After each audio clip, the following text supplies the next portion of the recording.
मी कैलास सोनवणे आपले हार्दिक स्वागत करतो। सुरुवातीला पाहूया 24 तासातील ताज्या घडामोडी।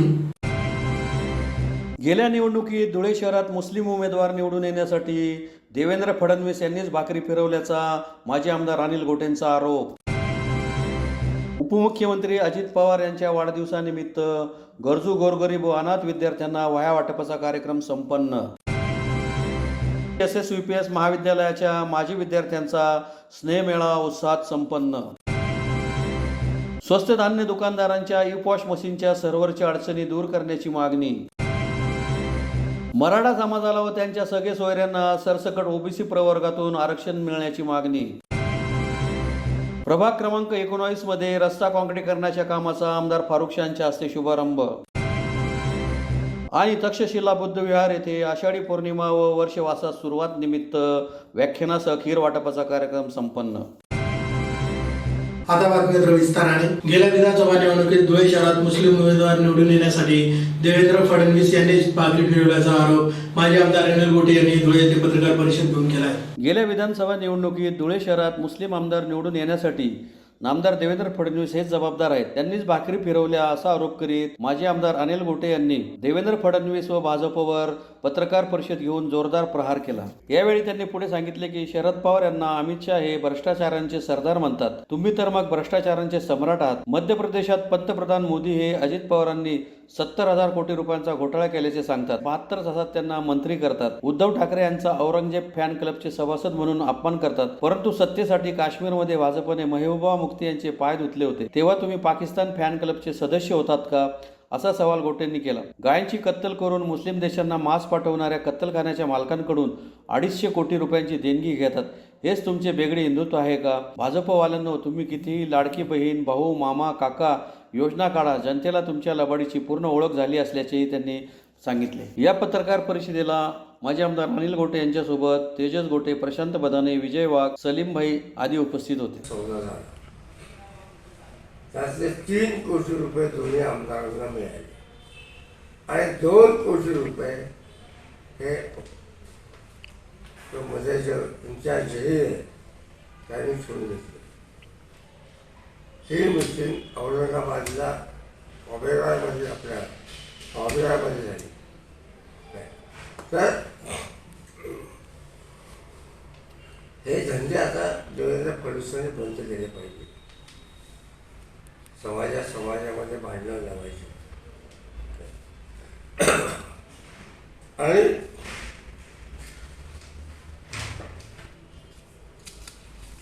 दुसरा महत्वाची गोष्ट, काल अमित शाह बोलताना म्हणाले की शरद पवार हे भ्रष्टाचाराचे सरदार आहे। तुम्ही त्याला उत्तर दिलेले, तुम्ही त्या भ्रष्टाचाराचे सम्राट आहात काय? सगळ्याच देशातले निवडून भ्रष्टाचारी तुमच्या पक्षात घेतले। जेवढा मोठा भ्रष्टाचारी असेल त्याला मोठं पद दिलं आणि तुमचे पंतप्रधान म्हणाले गोपाळला की अजित पवारांनी 70,000 कोटी रुपयाचा सिंचन घोटाळा केला, 25,000 कोटी रुपयाचा बँकेचा घोटाळा केला। मग कशाच्या आधारावर तुम्ही बोलता ते भ्रष्टाचार समजा नाही। मी तुम्हाला स्वच्छ शब्दात सांगतो, इथे येऊन मराठी नेत्यांना शिव्या देऊन आणि प्रामुख्याने मराठा नेत्यांना शिव्या देऊन हे मराठ्यांना बदनाम करायचं काम करतात। आता उद्धव बाळासाहेब ठाकरेंबद्दल त्यांनी सांगितलं काल की हे औरंगजेब ब्रिगेड फॅन क्लबचे सभासद आहेत आणि तुम्ही महबूबा मुफ्तीच्या पाया पडले, तिचे पाय धुवून पाणी प्यायले, त्यावेळेला कशा समज होते? पाकिस्तान क्लबचे समज होते का? असं आहे की भाजपचं आणि याचं पहिलं वाक्य ठरलं आता पंतप्रधानांचं, खोटं बोला रचून बोला. आणि गोबेस म्हणायचं 100 वेळा खोडलं सांगितलं तिथे एकदा खरं वाटतं म्हणून. काय ही सगळी यांची रणनीती. महाराष्ट्रामध्ये यायचं बाळासाहेब ठाकरेंचे वारस उद्धव ठाकरे त्यांच्याबद्दल उद्धव बोलायचं. ते आता महाराष्ट्राची जनता हा अपमान सहन करणार नाही. असे पुष्कळशः महाराष्ट्र जनतेने वाटायला लावले. या शाळेचं दुसरं काही वेगळं होणार नाही. माझं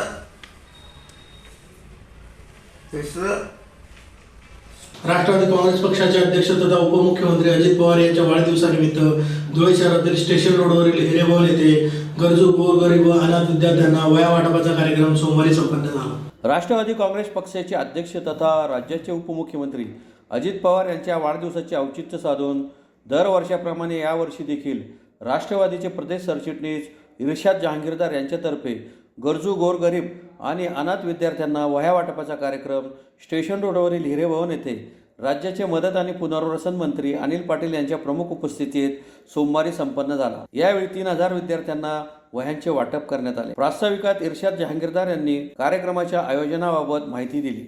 या प्रसंगी राष्ट्रवादीचे सामाजिक न्याय विभागाचे अध्यक्ष प्राध्यापक सुनील मगरे, राष्ट्रवादी विद्यार्थी काँग्रेसचे प्रदेशाध्यक्ष प्रशांत कदम, नामदार अनिल पाटील यांनीही मार्गदर्शन केले. नामदार अनिल पाटील यांनी मार्गदर्शन करताना इर्शाद जहांगीरदार यांचे कौतुक करीत जहांगीरदार हे विधानसभेचा चेहरा आणि आमदार असू शकतात असे सूचक वक्तव्य केले. यावेळी राष्ट्रवादीच्या विभागीय युवती अध्यक्षा अभिलाषा रोकडे, शहर जिल्हाध्यक्ष कैलास चौधरी, राष्ट्रवादी युवक काँग्रेसचे प्रदेश उपाध्यक्ष सारांश भावसार, कार्याध्यक्ष रवींद्र आगाव, कुणाल पवार, राजेंद्र चितोडकर, रईस काजी, नरेंद्र आयरे, संजय आयरे, महेंद्र सिरसाट, ज्ञानेश्वर पाटील, एजाज शेख, गोरख देवरे, वाल्मिक जाधव, शोएब शेख, महिला जिल्हाध्यक्ष जया साळुंके, फरजाना शाह आदी उपस्थित होते. पण या वया मिळाल्यानंतर पहिलं तुमच्या जीवनातलं जर का काम असेल तर तुमच्या शालेय जीवनामध्ये शिकत असताना कोणी 5वीत असेल, कोणी 6वीत असेल, कोणी 7वीत असेल, कोणी 8वीत असेल, तुमच्या जीवनातली सुरुवात तुमच्या हातातला असलेला पेन आणि तुमच्या समोर असलेली वही, त्याच्या बाजूला असलेलं आपलं नोटबुक किंवा पुस्तक, या सगळ्यांना आपण ज्या वेळेला डेस्कबोर्डवर ठेवतो, डॅशबोर्डवर ठेवतो, आपल्या बेंचवर ठेवतो, त्यावेळेला प्रामुख्याने आपली जबाबदारी वाढायला सुरुवात होते. विद्यार्थ्यांना माझी एक विनंती असणार आहे की आज जर का ही वही आपल्याला प्राप्त झाली असेल, या वहीमुळे आपण किती मोठे होऊ शकतो किंवा किती छोटे राहू शकतो याचा अनुभव मात्र आपलं शिक्षण पूर्ण झाल्यानंतरच आपल्याला प्राप्त होत असतो. म्हणून प्रत्येकाची जबाबदारी की आज या वही आणि पेनच्या माध्यमातून आपण जी कारकीर्द पुढच्या येणाऱ्या वर्षाकरता करणार आहोत, त्या वर्षाकरता आपल्याला काय काय करायचं याच्या बाबतीमध्ये प्रत्येक विद्यार्थ्याला काळजीने काम करावं लागतं, काळजीने परिश्रम घ्यावे लागतात. या वही आणि पेनमुळे आणि आपल्या अभ्यासामुळे एक गोष्ट नक्की आहे की येणाऱ्या काळामध्ये तुमच्यातला कोणी ना कोणी यशवंत होऊ शकतं. आज प्रशांतजींनी सांगितलं, गुणवंत विद्यार्थ्यांचा येणाऱ्या काळामध्ये, इर्शादबाई येणाऱ्या काळामध्ये गुणवंत विद्यार्थ्यांचा सुद्धा सत्कार करतील. पण विद्यार्थी मित्रांनो, एक गोष्ट लक्षात ठेवा, मी ज्या वेळेला शाळेत जात होतो तुमच्यासारखा थोडासा तुमच्यापेक्षा जास्त आगाऊ होतो. एखाद्या कार्यक्रमाला जायचं राहिलं तर मी शेवटच्या रांगेमध्ये जास्त बसायचो इर्शादबाई, कारण हे जेवढे आगाऊ होते हे शांत पोरं आहेत. मी यांच्यापेक्षा थोडा जास्त आगाऊ असल्यामुळे शेवटच्या बाकावर बसायचो. आणि मास्तरही माझे एवढे हुशार होते की शेवटच्या बाकापासून सुरुवात करायची, मग पहिल्या बाकाजवळ यायचे. म्हणून माझ्या आयुष्यात जर का सगळ्यात जास्त प्रेम मी कोणावर केलं असेल तर वरती बसलेले जे विद्यार्थी आहेत आणि शेवटच्या बाकावर जे बसलेले विद्यार्थी आहेत त्यांच्यावर सर्वाधिक प्रेम मी आता तरी करत राहतो. धुळे येथील श्री शिवाजी विद्याप्रसारक संस्थेच्या नासर पाटील साहित्य व मुफिंग व वाणिज्य महाविद्यालयाच्या माजी विद्यार्थ्यांचा स्नेह मेळावा महाविद्यालयाच्या प्रांगणात गुरुपौर्णिमेच्या दिवशी उत्साहात संपन्न झाला. धुळे येथील श्री शिवाजी विद्याप्रसारक संस्थेच्या भाऊसाहेब नास पाटील साहित्य व मुफिम व वाणिज्य महाविद्यालयाच्या माजी विद्यार्थ्यांचा स्नेह मेळावा मोठ्या उत्साहात गुरुपौर्णिमेच्या दिवशी संपन्न झाला. कार्यक्रमाच्या अध्यक्षस्थानी आमदार कुणाल पाटील हे उपस्थित होते. पारोळ्याचे आमदार चिमनराव पाटील यांच्या हस्ते मेळाव्याचे उद्घाटन करण्यात आले. मेळाव्यात मुंबई उच्च न्यायालयाचे न्यायमूर्ती सारंग कोतवाल, भाई नगराळे, आमदार चिमनराव पाटील, माजी महापौर प्रदीप करपे, आमदार कुणाल पाटील यांनी मनोगते व्यक्त केली. या मेळाव्यादरम्यान स्मरणिकेचे प्रकाशन आमदार चिमनराव पाटील यांच्या हस्ते करण्यात आले. यावेळी SSPS महाविद्यालयाचे उपाध्यक्ष डॉक्टर ST पाटील, चंद्रकांत मोरे, भाई नगराळे, CA प्रफुल्ल छाजेड, प्राचार्य डॉक्टर DL तोरवणे, दयानंद मेहता, शशिकांत बदाने, अशोक मोरे, उदय पवार, राजेंद्र जिरेकर, संजय काळे, मोहन मोरे, प्रदीप करपे, चिंतामण ताकटे, संजय वराडे, जिजाबराव पाटील, राजेंद्र मोहिते, संजय पटेल, नंदू ठोंबरे, गोकुळसिंग राजपूत, शालिग्राम सोनवणे, स्वाती निचुरे, अनिल बोरसे, छोटू साळुंके, देवा मोरे, रमेश बागुल, हाजी अहमद शेख, रमेश निकम यांच्यासह शेकडो माजी विद्यार्थी उपस्थित होते. या कार्यक्रमासाठी महाराष्ट्रासह इतर राज्यातूनही माजी विद्यार्थी हजर झाले होते. बसली आहे निकम साहेब त्या ठिकाणी बसले. महाराष्ट्र गीत एक नंबर झालं एकदम. म्हणजे मला असं वाटतं की गेल्या 2-4 वर्षामध्ये ऐकलेलं सर्वात चांगलं महाराष्ट्र गीत आज या ठिकाणी माजी विद्यार्थ्यांमार्फत झालं.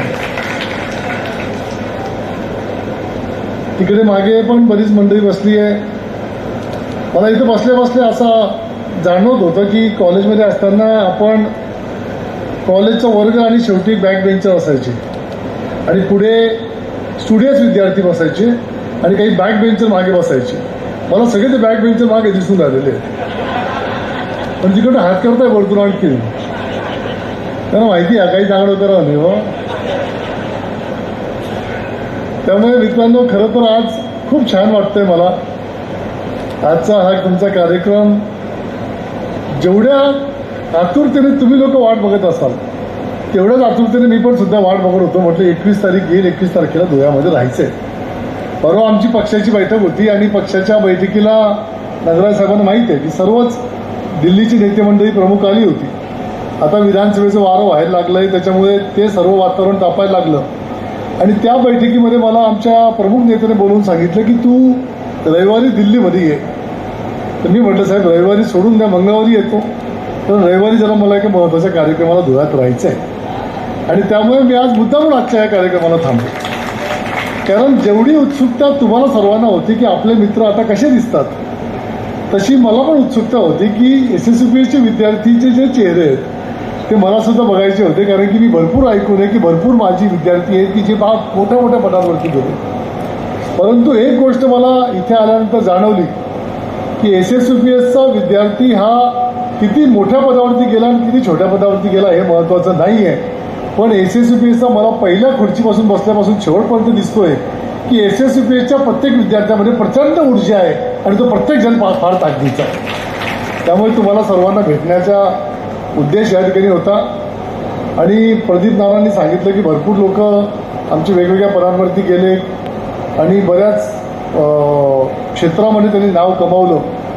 पण नाना तुम्ही गुरुपौर्णिमेच्या शुभेच्छा देताना जे एवढं वाटत होता ना मी म्हटलं भाऊ दांगडाविषयी ऑक्टोबरमा हा घडी उभा राहावा हे 100%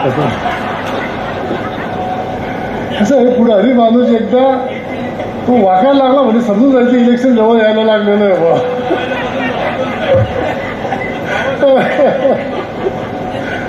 पण नंतर तुम्हीच भाषणामध्ये सांगून टाकलं की माझी मी तयारी आहे बा म्हणून बरं झालं. परंतु सगळ्याच प्रकारचे सर्व क्षेत्रामध्ये काम केलेले विद्यार्थी आणि प्रत्येकाने आपापल्या क्षेत्रामध्ये फार मोठं नाव कमावलं, फार मोठ्या पदावरती प्रत्येकजण गेला. आज न्यायमूर्तींपासून तर या ठिकाणी आमदार खासदारांपर्यंतचे लोक या संस्थेने दिले. बरेच लोक असे आहेत की जे आज सुद्धा मला आठवतं की परदेशामध्ये शिक्षण घेतात जे आज इथे येऊ शकले नाही. आबांनी बरोबर सांगितलं की 10% लोक मला या ठिकाणी दिसत आहेत. 90% लोक अजून जे आहेत जे आज सुद्धा या ठिकाणी उपस्थित होऊ शकले नाही. त्यामुळे एक फार मोठा परिवार आणि एक फार मोठा संपर्क क्षेत्र या संस्थेने त्या ठिकाणी निर्माण केलं. स्वस्त धान्य दुकानदारांच्या ई पॉश मशीनच्या सर्व्हरच्या अडचणी दूर कराव्या यासह विविध मागण्यांचे निवेदन धुळे जिल्हा स्वस्त धान्य दुकानदार व केरोसिन परवानाधारक संघटनेतर्फे जिल्हाधिकाऱ्यांना देण्यात आले. स्वस्त धान्य दुकानदारांच्या ई पॉश मशीनच्या सर्व्हरच्या अडचणी दूर कराव्या यासह विविध मागण्यांचे निवेदन धुळे जिल्हा स्वस्त धान्य दुकानदार व केरोसिन परवानाधारक संघटनेतर्फे जिल्हाधिकाऱ्यांना देण्यात आले आहे. निवेदनात म्हटले आहे की रेशन दुकानामार्फत दैनंदिन धान्य वाटप व ई केवायसी हे ई पॉश मशीन मार्फत होत असल्याने गेल्या 1 महिन्यांपासून सर्व्हर व्यवस्थित चालत नसल्याने ग्राहकांना धान्य वाटप व ई केवायसीचे काम वेळेवर होत नाही. यामुळे कार्डधारक व स्वस्त धान्य दुकानदार यांच्यात गैरसमज निर्माण होऊन त्याचे रूपांतर शाब्दिक चकमकीत व भांडणात होते आणि पर्यायाने रेशन दुकानदाराविरोधात विनाकारण रोष निर्माण होत आहे. तरी या बाबतीत अन्यत्र आम्हाला ठोस मार्ग उपलब्ध करून द्यावा जेणेकरून आपल्या आदेशानुसार वरील सर्व कामे विना तक्रार करता येतील व असे न झाल्यास ई केवायसी संदर्भात आपण पर्यायी व्यवस्था म्हणून जसे ई सेवा केंद्र, सेतू किंवा CSC सेंटर व अन्यत्र यंत्रणेमार्फत ई केवायसी करण्यासाठी परवानगी द्यावी. भविष्यात सर्व्हर व्यवस्थित न चालल्यास ई केवायसीच्या कामावर आम्ही संपूर्ण धुळे जिल्ह्यातून बहिष्कार टाकू. तरी या मागण्यांचा सहानुभूतीपूर्वक विचार करावा असे निवेदनात नमूद करण्यात आले आहे. यावेळी धुळे जिल्हा संघटना अध्यक्ष मधुकर पाटील, धुळे जिल्हा उपाध्यक्ष भाईदास पाटील, धुळे तालुका अध्यक्ष विलास चौधरी, धुळे जिल्हा सचिव प्रदीप पाटील, धुळे जिल्हा उपसचिव सुधाकर पाटील, शिंदखेडा अध्यक्ष RR पाटील, साक्री अध्यक्ष प्रवीण खैरनार, दुर्योधन पाटील, अरुण लाड, राजू टेलर आदी उपस्थित होते. पाटील, सिंदखेडा तालुका रेशन संघटना अध्यक्ष. आज या ठिकाणी उपस्थित धुळे जिल्हा रेशन संघटना अध्यक्ष मधुकरजी पाटील, उपाध्यक्ष भाईदासजी पाटील, सचिव सुधाकर पाटील, सचिव प्रदीप पाटील, सर्व तालुक्यातील पदाधिकारी आणि रेशन संघटनेचे सर्व दुकानदारक मित्र हो, आज आम्ही माननीय जिल्हाधिकारी कार्यालयावर हे आमच्या समस्या घेऊन आलेलो आहे. रेशन संदर्भातील समस्या अशा आहेत की गेल्या 1 महिन्याभरापासून ई पॉश मशीन जे आहे धान्य वाटपचं ते सुरळीत चालतच नाही. त्याच्यात अजून शासनाने आम्हाला एक काम दिलेलं आहे ई केवायसीचं. हे काम शासनाचे जे आदेश आहेत ते आम्ही पाडत आहोत आणि पाडणार पण. परंतु सर्व्हर वेळोवेळी डाऊन होतं, त्या अनुषंगाने धान्यही सुरळीत वाटप होत नाही आणि ई केवायसीचे काम पण परिपूर्ण करता येत नाही. ई केवायसीचं काम असं आहे, काही जे कार्डधारकमधले काही ग्राहक आहेत घरातले घटक, तर ते काही गुजरात, नाशिक, इतरत्र MP वगैरे राज्यात आहेत, ते त्यांच्या रजा वगैरे काढून कामधंदा सोडून गावी येतात ई केवायसीसाठी. परंतु त्यावेळेस नेमकं सर्व्हर डाऊन असतं, तो त्यांचा भाडं जातं, त्यांचा जो मोबदला जो काही ते काम करतात ते पण बुडतं आणि इकडे मशीन पण बंद राहतं. त्याच्यामुळे दुकानदार आणि ते ग्राहक यांच्यात शाब्दिक चकमक होते, मनस्ताप वाढत जातो आणि तक्रारी वाढत जातात कारण नसताना. ग्रामीण भागात शेतमजूर बहुसंख्य असल्या कारणाने ते आपली मोलमजुरी बंद करून रेशन दुकानांवर जाऊन राहिलेत उभे असतात. परंतु मशीनच चालत नाही, सर्व्हर डाऊन असल्याने दुकानदार पर्यायाने तो त्यांना धान्य देऊ शकत नाही. परंतु त्यांचा मग तो गैरसमज होतो की धान्य आहे तरी दुकानदार धान्य देऊ शकत नाही. तर आम्ही आज त्या आशयाचे निवेदन माननीय जिल्हाधिकारी साहेब तसेच माननीय जिल्हा पुरवठा अधिकारी साहेब यांना विनंतीपूर्वक सादर केलेला आहे आणि त्या विनंती अर्जाचा शासनाने विचार करावा ही आमची मागणी आहे. अन्यथा इतरत्र हे जे केवायसीचं काम आहे हे सेतू सेवा केंद्रामार्फत, ई सेवा केंद्रामार्फत, CSC सेंटर असेल, जसं इतर योजना त्या केंद्रामार्फत केल्या जातात ना, ई केवायसी ही जी काही योजना आहे ही सुद्धा त्या केंद्रामार्फत शासनाने करून घ्यावी जेणेकरून आमचा तेवढा लोड होईल. कारण की ई केवायसी हे काम करत असताना आम्हाला 1 रुपया सुद्धा नवा पैसा इन्कम बेनिफिट काहीच नाही, तरी आम्ही करत आहोत. कारण आपण या देशाचे लेणे लागतो, जन्मभूमी कर्मभूमी आहे, आम्ही सेवा करत आहोत. धान्यसुद्धा मोफत वाटपच करत आहोत. पण धान्य वाटपाचं जे कमिशन आहे ते येणाऱ्या महिन्याच्या तारखेच्या अगोदर आम्हाला मिळाला पाहिजे तो मोबदला. एवढीच आमची एक आग्रहाची विनंती शासनाकडे आहे आणि शासनाने ती पूर्ण करावी ही विनंती आहे. मराठा समाजाला व त्यांच्या सगळे सोयऱ्यांना सरसकट OBC प्रवर्गातूनच आरक्षण मिळावे या मागणीसाठी धुळे जिल्हा सकल मराठा समाजातर्फे जिल्हाधिकारी कार्यालयासमोर निदर्शने करून निवेदन देण्यात आले. मराठा समाजाला व त्यांच्या सगळे सोयऱ्यांना सरसकट OBC प्रवर्गातूनच आरक्षण मिळावे यासह विविध मागण्यांसाठी धुळे जिल्हा सकल मराठा समाजातर्फे जिल्हाधिकारी कार्यालयासमोर निदर्शने करीत निवेदन देण्यात आले आहे. निवेदनात म्हटले आहे की मराठा समाजाला आरक्षण मिळावे याकरता मराठा संघर्ष योद्धा मनोज जरांगे पाटील यांनी अंतरवाली सराटे येथे आमरण उपोषण सुरू केले आहे. शासन मात्र याकडे दुर्लक्ष करीत आहे. यापूर्वी शासनाने दिलेले आश्वासन पाळले नाही. सरकार वेळकाढूपणा धोरण अवलंबित आहे. मराठा समाजाच्या विरोधात OBC नेत्यांना भडकावून त्यांना मराठा समाजाच्या विरोधात प्रतिआंदोलन करायला रसद पुरवित आहेत. त्यामुळे सामाजिक तेढ वाढवण्याचे काम सरकार करीत असल्याचा आरोप निवेदनातून करण्यात आला आहे. मनोज जरांगे पाटील यांच्या आंदोलनास पाठिंबा म्हणून मनोज मोरे जेल रोडवर ठिय्या आंदोलन पुकारणार आहेत. त्यामुळे सरकारने त्वरित आरक्षण मंजूर करावे, तसेच जाहीर केलेल्या कुणबी नोंदीचे जात प्रमाणपत्र वाटप करावे अशी मागणीही निवेदनाद्वारे करण्यात आली आहे. या प्रसंगी भानुदास बगदे, विनोद जगताप, राजेंद्र काळे, विकास बाबर, दिंबा मराठे, मनोज ढवळे, जगन ताकटे, उल्हास यादव, राजेंद्र मराठे, अशोक सुडके, संदीप पाटोळे, भैया शिंदे, हेमंत बडक, मनोहर जाधव, सुनील ठाणगे, श्रीराम जाधव, नरेंद्र हेमाडे, संजय बगदे, दीपक रौंदळ, शरद मराठे, वामन मोहिते, चंद्रकांत मराठे, सुरेश पवार, बाळू गायकवाड, प्रकाश चव्हाण, सचिन मराठे, किरण मराठे, श्याम निरगुडे, विलास बच्चाव, राकेश भोसले, सुनील पाटील, संतोष लकडे, नंदू अहिरराव, प्रफुल्ल माने आदी उपस्थित होते. नेते जरांगे साहेबांनी 20 तारखेपासून आमरण उपोषणाला बसलेले आहेत की मराठा समाजाला ओबीसी मधून आरक्षण मिळाला पाहिजे म्हणून, आणि सगळे सोयरे हा अध्यादेश लागू करण्यासाठी ते आजपर्यंत जे उपोषण चालू आहे त्याला पूर्ण धुळ्यातून मराठा समाजाचा पूर्ण पाठिंबा आहे. आणि आज आम्ही त्याच्यासाठीच सर्व मराठा समाज, सकल मराठा समाज सर्व जमून सण आज निवेदन देण्यात आलेलं आहे की साहेबांना जी जेड सिक्युरिटी दिलेली ती कायम असायला पाहिजे आणि मराठा समाजाला ओबीसीमधून आरक्षण हे मिळालाच पाहिजे. याच्यासाठी आमचा सर्व सकल मराठा समाज आज इथं कलेक्टर साहेबांना निवेदन देण्यासाठी जमलेला आहे. आणि याचं जर पूर्तता लवकर मुख्यमंत्र्यांनी घेतली नाही तर अजून याच्या पुढं काय मोठं तीव्र स्वरूपाचं आंदोलन आम्ही करणार आहे आणि धरणे उपोषणालाही आम्ही बसणार आहोत. हे आम्ही आता शेवटची लढाई आहे आणि ही पार पाडल्याशिवाय आम्ही मागे हटणार नाही, एवढं आम्ही 2 शब्द बोलतो. धुळे शहरातील प्रभाग क्रमांक 19 मध्ये चाळीसगाव रोड ते भागीरथी पेट्रोल पंप ते साजिद पेंटर पर्यंत रस्ता काँक्रिटीकरणाच्या कामाचा शुभारंभ आमदार फारुख शाह यांच्या हस्ते संपन्न झाला. धुळे शहरातील प्रभाग क्रमांक 19 मध्ये महानगरपालिका क्षेत्रात मूलभूत सोयी सुविधांचा विकास योजनेअंतर्गत चाळीसगाव रोड ते भागीरथी पेट्रोल पंप ते साजिद पेंटर पर्यंत रस्ता काँक्रिटीकरणाच्या 25 लाख रुपयांच्या कामाचा आमदार फारुख शाह यांच्या हस्ते सोमवारी शुभारंभ करण्यात आला. या भागात मोठ्या प्रमाणात व्यावसायिक गॅरेज व रहिवासी घरे आहेत, परंतु सुमारे 50 वर्षापासून या भागात रस्ते नाही. त्यामुळे पावसाळ्यात या भागातील नागरिकांना त्रास सहन करावा लागत होता. या भागातील नागरिकांनी वेळोवेळी महानगरपालिका आयुक्त यांना निवेदन देऊन सुद्धा या भागातील रस्त्यांचे काम झाले नव्हते. त्यामुळे आमदार फारुख शाह यांच्याकडे रस्ता व्हावा यासाठी निवेदन देण्यात आले होते. त्याची तात्काळ दखल घेत आमदार फारुख शाह यांनी या भागातील रस्त्यांसाठी निधी उपलब्ध करून दिला. सदर कामाचा सोमवारी शुभारंभ करण्यात आला. या कार्यक्रमाच्या वेळी आमदार फारुख शाह यांच्यासोबत सलीम शाह, माजी नगरसेवक आमिर पठाण, डॉक्टर दीपश्री नाईक, फातेमा अन्सारी, प्यारेलाल पिंजारी, डॉक्टर बापूराव पवार, छोटू मच्छीवाले, निजाम सय्यद, आसिफ शाह मुल्ला, ॲडव्होकेट नदीम शाह, अनिस शाह, मुस्तफा शाह, अफसर शाह, अल्ताफ शाह, नासिर शाह, इस्राईल शाह, शहीर अन्सारी, शरीफ शेख, जैद अन्सारी, खालिद अन्सारी, हालिम शमसुद्दीन, अजहर सय्यद, माजिद पठाण, इक्बाल शाह, डॉक्टर शराफत अली, नईम शाह, फैसल अन्सारी, इरफान शेख आदी उपस्थित होते. प्रभाग क्रमांक 19 येथे भागीरथ पेट्रोल पंप शेजारील रस्ता, या रस्त्याच्या काँक्रिटीकरणाच्या कामाचा शुभारंभ आज माझ्या हस्ते करण्यात आलेला आहे.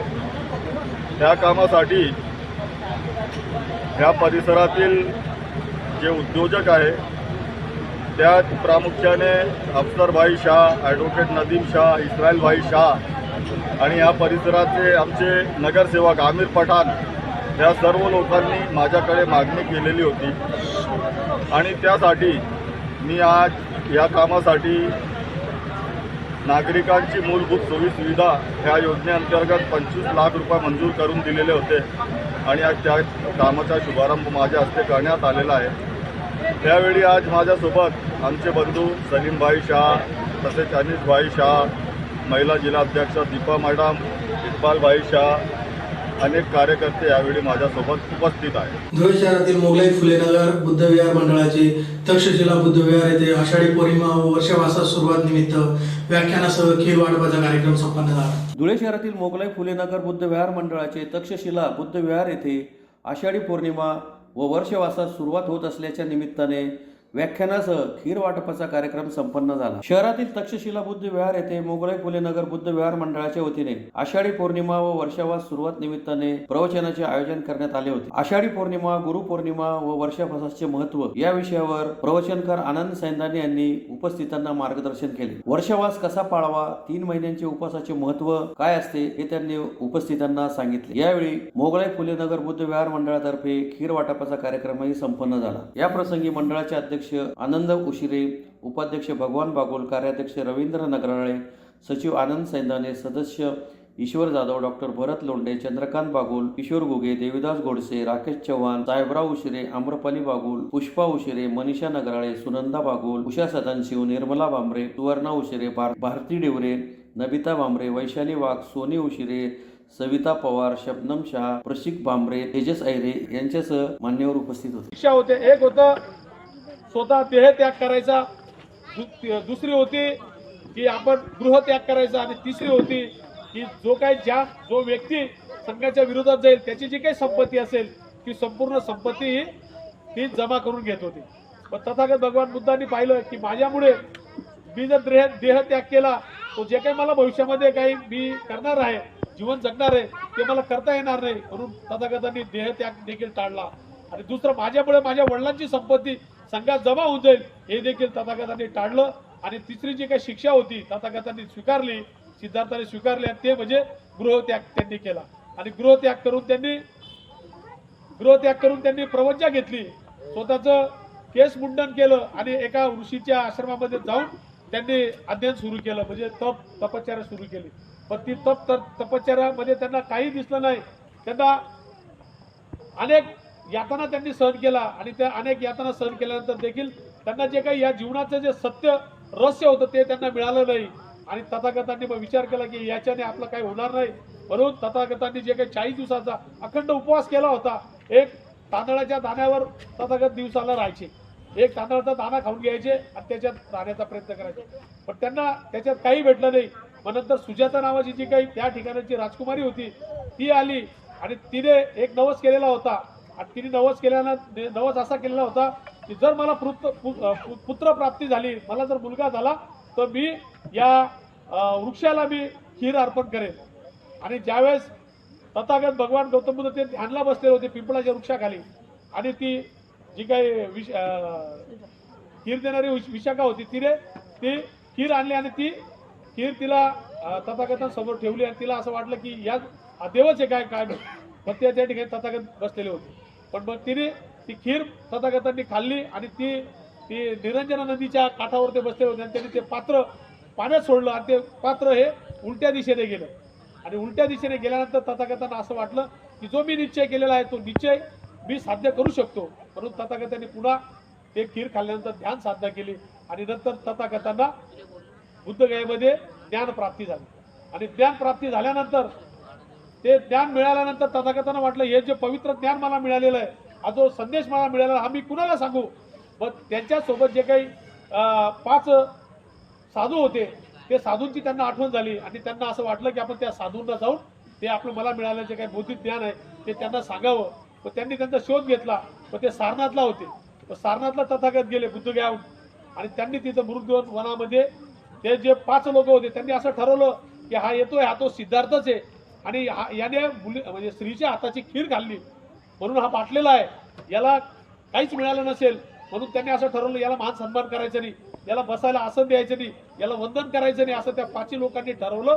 मग त्या 5 लोकांजवळ जसे जसे सिद्धार्थ गौतम बुद्ध तथागत बुद्ध ज्यावेळेस त्यांच्या जवळ येऊ लागले तर त्यांना असं वाटलं की आता एक एक चमत्कार त्यांना म्हणजे असं दिव्य ज्ञान किंवा त्यांना बुद्धांमध्ये जे काही दिव्यत्व दिसत होतं. त्याच्यानंतर एकाने तथागतांना आसन करून दिलं, एकाने वंदन केलं, एकाने पाणी दिलं, आणि एकाने विचारणा केली की भगवंत आपल्याला जे काही ज्ञान मिळालेलं आहे, आपण जे तेजस्वी जे काही विचार प्राप्त केलेले आहेत ते विचार मला सांगा आणि आम्हाला देखील या आपल्या मार्गाने आम्हाला घेऊन चला. मग तथागतांनी जे काही 5 भिक्षू होते त्या 5 भिक्षूंना जे काही पहिलं प्रवचन दिलं त्याला धम्मचक्र प्रवर्तन पौर्णिमा देखील आजच्या दिवसाला म्हणतात. आज काही लोक गुरुपौर्णिमा म्हणतात, पण गुरुपौर्णिमा देखील ही बुद्ध तत्वज्ञानातून, बुद्धांच्या विचारातून आणि बुद्ध अभ्यासामधूनच ती आलेली आहे मित्रांनो. कारण आजच्या दिवशी हे 5 जे काही भिक्षू होते, कौंडिण्य होते, अश्वजित होते, महानामा होते, बप्पा होते, असे जे काही बद्ध होते, हे 5 भिक्षूंनी तथागतांना विनंती केली की तुम्हाला जे काही ज्ञान मिळालं ते ज्ञान आम्हाला सांगा. आणि मग तथागतांनी जे काही पहिल्यांदा धम्म सांगितला तो या 5 भिक्षुवर्गीयांना तथागतांनी तो सांगितला. आणि आजच्या दिवशी जे काही त्या 5 लोकांना धम्म दिला, दीक्षा दिली, आणि आजच्या दिवशी देखील संघ स्थापन तथागतांनी आजच्या दिवशी म्हणजे 5 भिक्षूंचा तो जो काही संघ होता तो संघ आजच्याच दिवशी तथागतांनी स्थापन केलेला आहे मित्रांनो. आणि आज तो संघ स्थापन केला. पुन्हा एक नजर ठळक घडामोडींवर. गेल्या निवडणुकीत धुळे शहरात मुस्लिम उमेदवार निवडून येण्यासाठी देवेंद्र फडणवीस यांनीच भाकरी फिरवल्याचा माजी आमदार अनिल गोटेंचा आरोप. उपमुख्यमंत्री अजित पवार यांच्या वाढदिवसानिमित्त गरजू गोरगरीब व अनाथ विद्यार्थ्यांना वह्या वाटपाचा कार्यक्रम संपन्न. SSVPS महाविद्यालयाच्या माजी विद्यार्थ्यांचा स्नेहमेळावा उत्साहात संपन्न. स्वस्त धान्य दुकानदारांच्या ई-पॉश मशीनच्या सर्व्हरच्या अडचणी दूर करण्याची मागणी. मराठा समाजाला व त्यांच्या सगळे सोयऱ्यांना सरसकट OBC प्रवर्गातून आरक्षण मिळण्याची मागणी. प्रभाग क्रमांक 19 मध्ये रस्ता काँक्रीटीकरणाच्या कामाचा आमदार फारुख यांच्या हस्ते शुभारंभ. आणि तक्षशिला बुद्ध विहार येथे आषाढी पौर्णिमा व वर्षवासास सुरुवात निमित्त व्याख्यानासह खीर वाटपाचा कार्यक्रम संपन्न. याचबरोबर श्रीराम टाइम न्यूजच्या बातमीपत्र संपले. दिवसभरातील ताज्या घडामोडींसाठी पाहत राहा श्रीराम टाइम न्यूज. भेटूया पुढील प्रसारणात. तोपर्यंत नमस्कार.